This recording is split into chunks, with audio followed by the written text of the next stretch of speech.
Hello students, I teach you some point of this lesson in last video and some point were remaining. So let's complete those point in this video. हमने last video में western coastal planes तक complete कर लिया था। अब हम जो है इस वीडियो में ईस्टर्न कोस्टल प्लेन्स को कंप्लीट करेंगे। तो जो स्टूडेंट जो ईस्टर्न कोस्टल प्लेन्स है वो वेस्ट बंगाल में गंगा रिवर जो डेल्टा बनाती है गंगा नदी, तो ये वेस्ट बंगाल में गंगा नदी के डेल्टा से लेकर तमिलनाडु में कन्याकुमारी तक फैला हुआ है। ठीक। एंड जो ईस्टर्न कोस्टल प्लेन्स है स्टूडेंट्स वो बे ऑफ बंगाल, आप इसमें देखिए ईस्टर्न कोस्टल प्लेन जो है वो बे ऑफ बंगाल और ईस्टर्न घाट के बीच स्थित है। ठीक है, इन दोनों के ये बीच में स्थित है। ईस्टर्न कोस्टल प्लेन को टू पार्ट में डिवाइड किया गया है। जो इसका नदर्न पार्ट है उसे नदर्न सरकार कहा जाता है एंड जो सदर्न पार्ट है उसे कोरोमंडल कोस्ट कहा जाता है। जो नदर्न सरकार है ईस्टर्न कोस्टल प्लेन्स का, जो नदर्न सरकार का जो क्षेत्र है, जो एरिया है, उसका जो सबसे महत्वपूर्ण बंदरगाह है वो है विशाखापट्टनम। कौन सा है? विशाखापट्टनम। जो विशाखापट्टनम है वहाँ पर बहुत बड़े बड़े जहाज बनाए जाते हैं। एंड जो कोरोमंडल कोस्ट है उसका जो इम्पोर्टेंट पोर्ट है वो है चेन्नई। चेन्नई जो है कोरोमंडल कोस्ट का इम्पोर्टेंट पोर्ट है। चेन्नई जो है इंडिया का तीसरा सबसे बड़ा पोर्ट है, मतलब तीसरा सबसे बड़ा बंदरगाह है। बहुत सारी नदियां जो कि ईस्टर्न कोस्टल प्लेन्स में डेल्टा बनाती हैं वो कौन कौन सी है? महानदी, गोदावरी, कृष्णा, कावेरी। वैसे तो बहुत सारी नदियां जो है बहती हैं वहाँ से, लेकिन ये बड़ी बड़ी नदियां हैं जो कि ईस्टर्न घाट में जो है डेल्टा को बनाती हैं, मतलब ईस्टर्न कोस्टल प्लेन्स में जो है डेल्टा को बनाती हैं। ये जो नदियां डेल्टा बनाती हैं इसके द्वारा क्या होता है, वहाँ की जो मिट्टी होती है बहुत अच्छी हो जाती है, बहुत ज़्यादा उपजाऊ हो जाती है, फर्टाइल हो जाती है, जिससे कि वहाँ पर अलग अलग किस्म के जो है फसलें उगाई जा सकती है। लेकिन जो सबसे ज़्यादा फसल उगाई जाती है वो चावल की उगाई जाती है। किसकी उगाई जाती है? चावल की फसल उगाई जाती है। The coastal plains are very important. जो कोस्टल प्लेन्स है वो बहुत ज़्यादा इंपॉर्टेंट है। क्यों? वो सिर्फ अलग अलग प्रकार की फसल ही नहीं उगा पाते हम वहाँ पर रबर, कोकोनट जैसे पेड़ भी उगाए जाते हैं। और वो जो है कोस्टल प्लेन से जो है बहुत सारी मछलियाँ प्राप्त होती हैं, मछलियाँ मिलती हैं। एंड जो कोस्टल प्लेन्स होते हैं वो बिजनेस के लिए बहुत ज़्यादा इम्पोर्टेंट होते हैं। ये बहुत ज़्यादा इम्पोर्टेंट होते हैं। जो कोस्टल प्लेन में सी पोर्ट होते हैं, बंदरगाह होते हैं, जो बंदरगाह होते हैं कोस्टल प्लेन्स में बहुत ज़्यादा इम्पोर्टेंट होते हैं। किसके लिए? बिजनेस के लिए। इसमें एक मतलब अपने ही देश में एक जगह से दूसरी जगह सामान पहुंचाने के लिए या फिर एक देश से दूसरे देश सामान पहुंचाने के लिए बंदरगाहों का यूज किया जाता है, बड़े बड़े जहाज़ों का यूज किया जाता है। तो ये बिजनेस के लिए बहुत ज़्यादा इम्पोर्टेंट है। Next point is the island. And island is a piece of land surrounded by water on all side.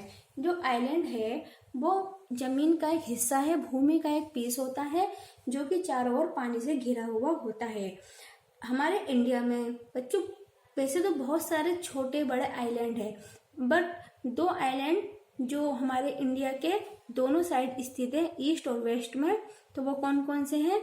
Andaman and Nicobar जो कि बे ऑफ बंगाल में स्थित है, एंड लक्षद्वीप जो कि अरेबियन सी में स्थित है।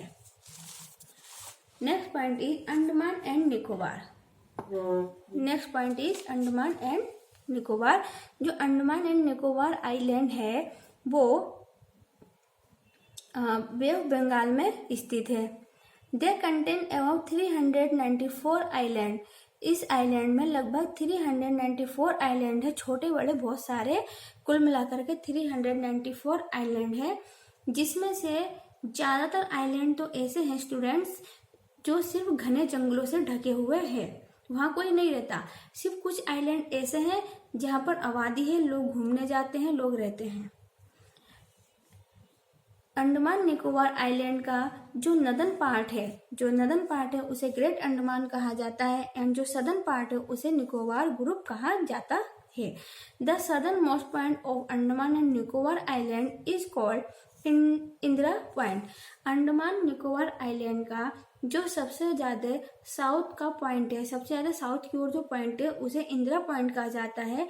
इंदिरा पॉइंट जो है इसका नाम राजीव गांधी जी ने रखा था अपनी माता जी के नाम पर। स्टूडेंट्स, पहले भी ये क्वेश्चन मैंने आपको बताया है, ये बात बताई है और लेसन में पहले भी कि जब ये पूछा जाता है कि भारत का साउथ की ओर आखिरी पॉइंट कौन सा है, तो वो कौन सा होता है? Indira point. During the British period, British काल के दौरान prisoners were sent to the cellular jail. जो ब्रिटिश काल के दौरान जो कैदियों को सेलुलर जेल भेजा जाता था जिसे काला पानी कहा जाता था। जो अंडमान निकोबार आइलैंड की जो कैपिटल है स्टूडेंट्स, उसका नाम है पोर्ट ब्लेयर इसकी कैपिटल है। एंड जो यहाँ का क्लाइमेट है, यहाँ का वातावरण है, यहाँ की जलवायु है वो कैसी है? बहुत अच्छी है, सुहावनी है, प्लेजेंट है। During the monsoon rainfall is very heavy. जब मानसून आता है, बारिश वाला मौसम आता है, तो यहाँ बहुत ज्यादा मात्रा में बारिश होती है। Andaman and Nicobar island are the place of tourist interest. ये जो है यहाँ पर जो है सबसे ज्यादा मात्रा में टूरिस्ट घूमने आते हैं। Next point is Lakshadweep island.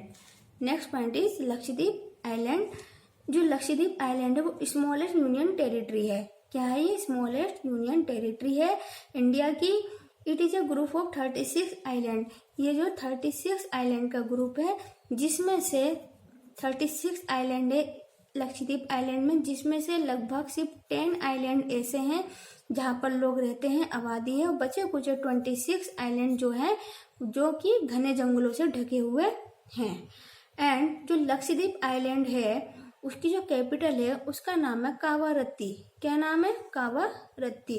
जो लक्षद्वीप आइलैंड है उसे कोरल आइलैंड भी कहा जाता है। क्यों कहा जाता है? Because they are made up of hard deposit of body covering of corals. ये कोरल्स क्या होते हैं? ये एक समुद्र में रहने वाले जीव होते हैं। छोटे छोटे जीव होते हैं। ये क्या करते हैं जीव? अपने चारों ओर जो है शंख के आकार की एक संरचना सी बना लेते हैं जो कि बहुत ज्यादा टाइट होती है।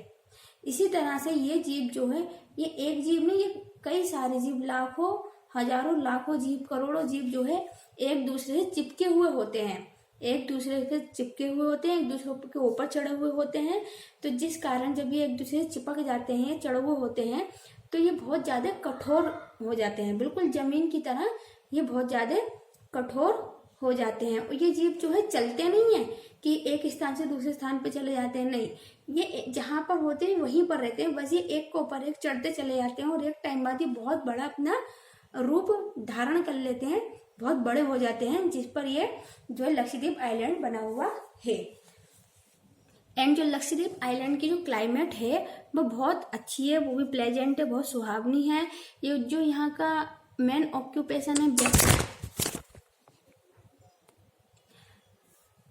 ऑक्यूपेशन है और या व्यापार है, तो वो क्या है? Tourism, ship rearing and farming. जो टूरिस्ट हैं, जो खेती है, वो यहाँ का मेन ऑक्यूपेशन है।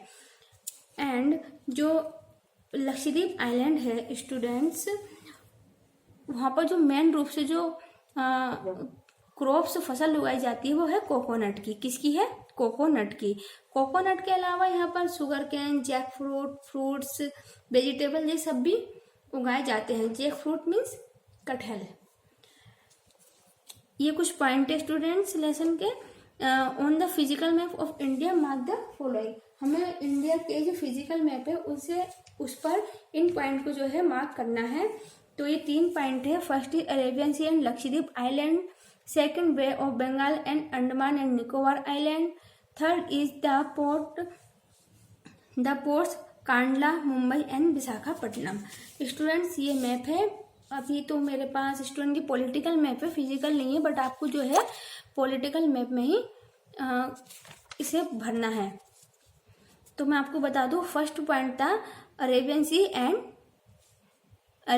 And Lakshadweep island. तो स्टूडेंट्स ये है अरेबियन सी, और ये आपको छोटे छोटे पॉइंट दिख रहे हैं सारे, ये क्या है, लक्षद्वीप आइलैंड है। सेकंड पॉइंट था bay of Bengal and Andaman and Nicobar. तो ये बे ऑफ बंगाल है, एंड ये जो आपको जितने भी यहाँ से ये जितने भी पॉइंट दिख रहे हैं, ये क्या है, अंडमान एंड निकोबार है। एंड थर्ड पॉइंट तक हमें 3 बंदरगाह के नाम बताते थे, कहाँ कहाँ पर है। पहला था कांडला है इस साइड, ये कांडला है, कांडला बंदरगाह। दूसरा था मुंबई बंदरगाह बताना था, जो कि ये रहा मुंबई बंदरगाह, ये पॉइंट आपको दिख रहा होगा। तीसरा था विशाखापट्टनम बंदरगाह, वो ये रहा, ये है विशाखापट्टनम बंदरगाह। स्टूडेंट्स आपको जो है मैं आपको जब PDF सेंड करूंगी व्हाट्सएप पर, तो आपको मैप फिल करके सेंड करूंगी, तो आप भी अपनी नोटबुक में मैप को फिल करके लगाएंगे।